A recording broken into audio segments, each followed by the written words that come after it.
সানা মামনি কিচেনে আপনাদেরকে স্বাগত। আজ আমরা বানাবো খাসির মাংসের কষা। রেসিপিটা বানানোর জন্য ভিডিওটি শেষ পর্যন্ত দেখুন। খাসির মাংস রান্না করার জন্য আমরা 1 কিলো খাসির মাংস নিয়ে নিয়েছি। খাসির মাংসতে ছোটো ছোটো লোম থাকে, সেটা ভালো করে পরিষ্কার করে নিতে হবে। ধুয়ে পরিষ্কার করে নিয়েছি। তারপর আমরা মশলা করে নেব এক এক করে। আদা রসুন একসাথে পেস্ট করে নেব।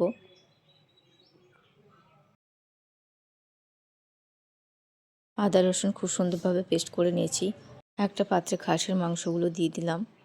তারপর পেঁয়াজ কুচি, কাঁচা লঙ্কা কুচি, তেজপাতা, আদা রসুন পেস্ট, লঙ্কা গুঁড়ো, হলুদ গুঁড়ো, কাশ্মীরি লাল লঙ্কা গুঁড়ো, জিরে পাউডার, পরিমাণ মতো লবণ,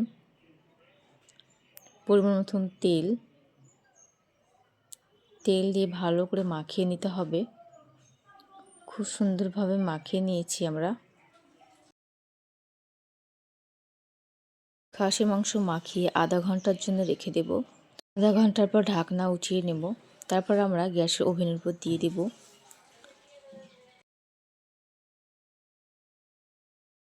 10 মিনিট পর ঢাকনা উঠিয়ে নেড়ে চেড়ে নিতে হবে।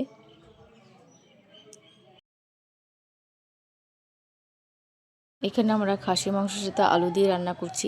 যারা আলু পছন্দ করে না তারা আলু ছাড়াই রান্না করবেন।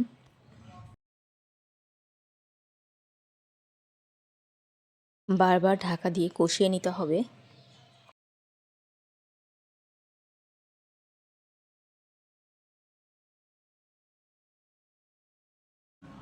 খাসির মাংসটাকে ভালো করে কষিয়ে নিয়েছি।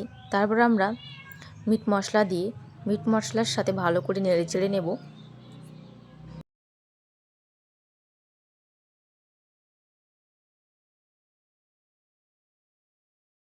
মিট মশলা দিয়ে আবারও 5 থেকে 6 মিনিট কষিয়ে নেব।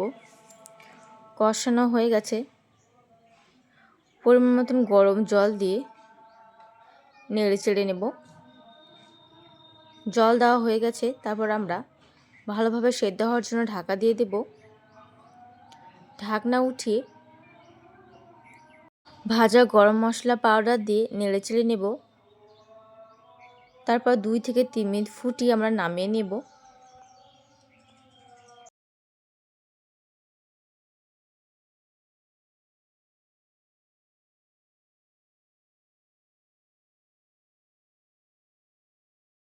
একবার হলো এভাবে বাড়িতে খাসির মাংস কষার রেসিপি ট্রাই করে দেখবেন, খেতে খুব সুন্দর হবে।